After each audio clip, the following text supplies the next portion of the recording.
بسم الله الرحمن الرحيم، والصلاة والسلام على أشرف المرسلين. اليوم نتناول ملف التعاون العسكري والصفقات العسكرية المصرية مع كوريا الجنوبية بعد تغريدة نشرها المدون العسكري المعروف ماسون، والذي هو المصدر الموثوق في هذا الشأن، محاولين معرفة تفاصيل هذه الصفقات والموقف التفاوضي والتنفيذي لها.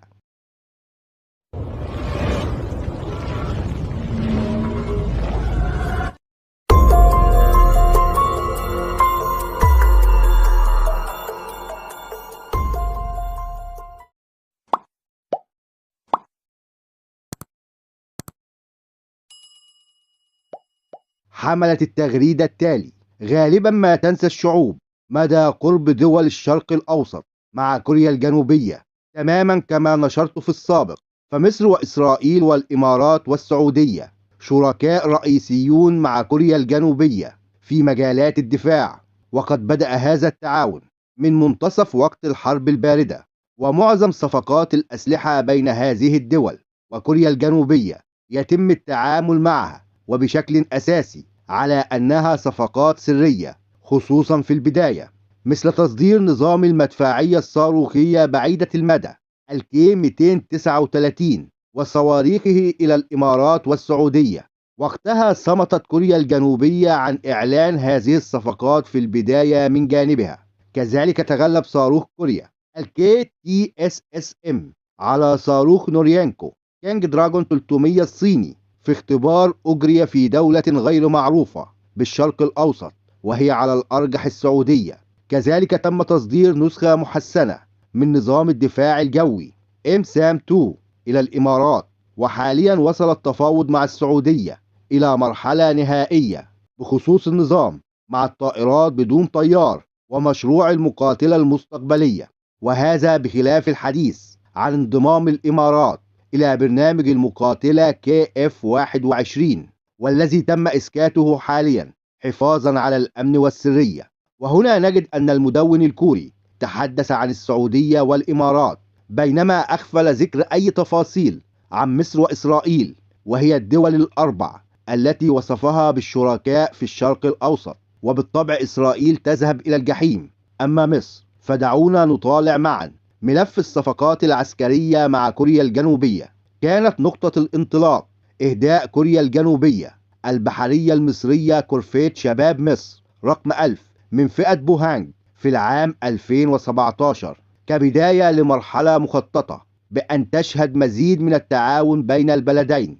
الكورفيت شباب مصر كان يحمل الاسم جينجيو والرقم بي سي سي 763، وقد تم إهداؤه إلى القوات البحرية المصرية بعد خروجه من الخدمة الرسمية في ديسمبر من العام 2016. ومن وقتها انتشرت أخبار الصفقات العسكرية بين مصر وكوريا الجنوبية، وبدأت بالحديث عن منظومة الدفاع الجوي الهجينة الكي 30 بايهو قصيرة المدى، وذلك على خلفية زيارة وزير الإنتاج الحربي اللواء دكتور محمد العصار جناح شركة هانوا للأنظمة الدفاعية، وقيام مسؤول الجناح بإطلاع الوزير على نظام الدفاع الجوي المدفعي الصاروخي المختلط قصير المدى ذات الحركة خلال فعاليات معرض ديفي إكسبو إنديا 2018 الذي أقيم في الهند في الفترة ما بين 11 إلى 14 إبريل 2018.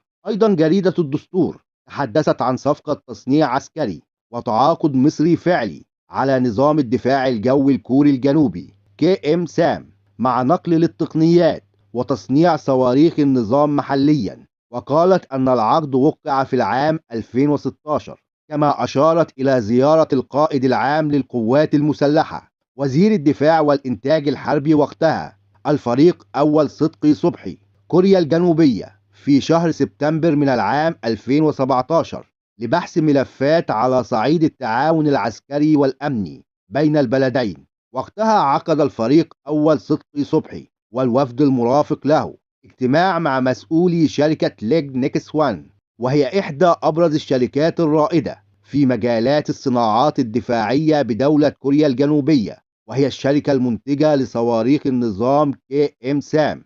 كذلك كان هناك أحاديث عن قطع بحرية حربية من فئة إنشون وغيرها، بجانب مدفع الرعد الكي 9 والحاضر منذ العام 2010 وبقوة في ملف الصفقات العسكرية بين مصر وكوريا الجنوبية. لكن لم يحدث أي جديد، واستمرت مصر في عقد الصفقات مع روسيا والصين وفرنسا وألمانيا وإيطاليا بعيدا عن كوريا الجنوبية حتى العام 2020. فوقتها انتشرت الأخبار عن زيارات متبادلة بين مسؤولي البلدين، وبدا أن الجو بات مهيأ لعقد صفقات ضخمة، مثلا في مجال التعاون مع شركة كوريا لصناعات الفضاء KAI.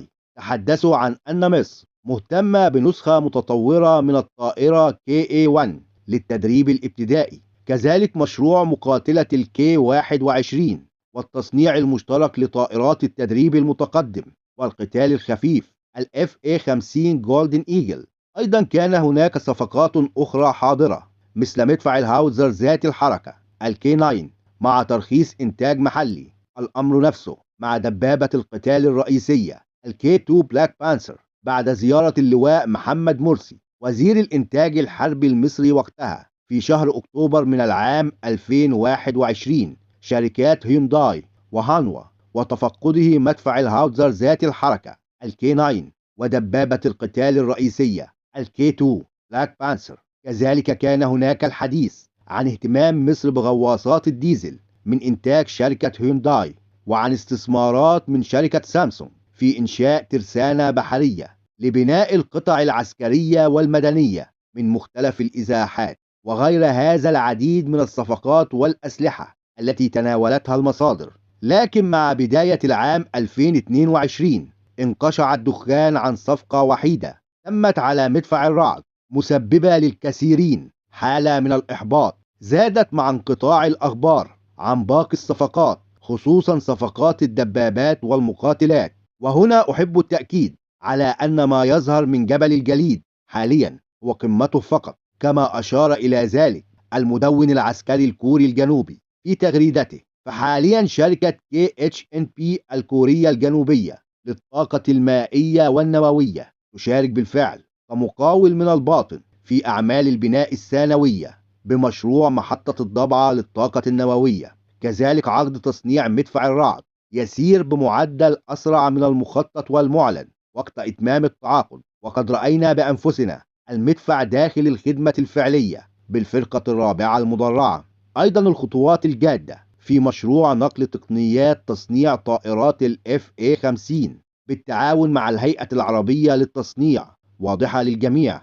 أيضا صواريخ تيبيرز الكورية الجنوبية التي كشف المدون الكوري الجنوبي هاكو ميسون نفسه عن صفقة جديدة تخص الجيش المصري، وفقا لتغريدة قال فيها: يبدو أن مصر تريد المزيد من الأسلحة الكورية، وهذه المرة هي صواريخ تيبيرز التي يقال أنها اجتازت تجارب صاروخية في مصر. كذلك مصر طلبت أعداد هائلة من الأسلحة الكورية الجنوبية، كما وصلت صفقة طائرات FA-50 حاليا إلى مرحلتها النهائية. وقبل كل هذا دعونا نتذكر الظهور المفاجئ لصاروخ رايفل في خدمة القوات الخاصة المصرية دون أي إعلان سابق عن هذه الصفقة. ولذلك أؤكد على أن التعاون العسكري بين مصر وكوريا الجنوبية كبير، وأن الظاهر منه مجرد جزء بسيط، وأن القادم أكبر وأقوى مما نتوقع جميعا.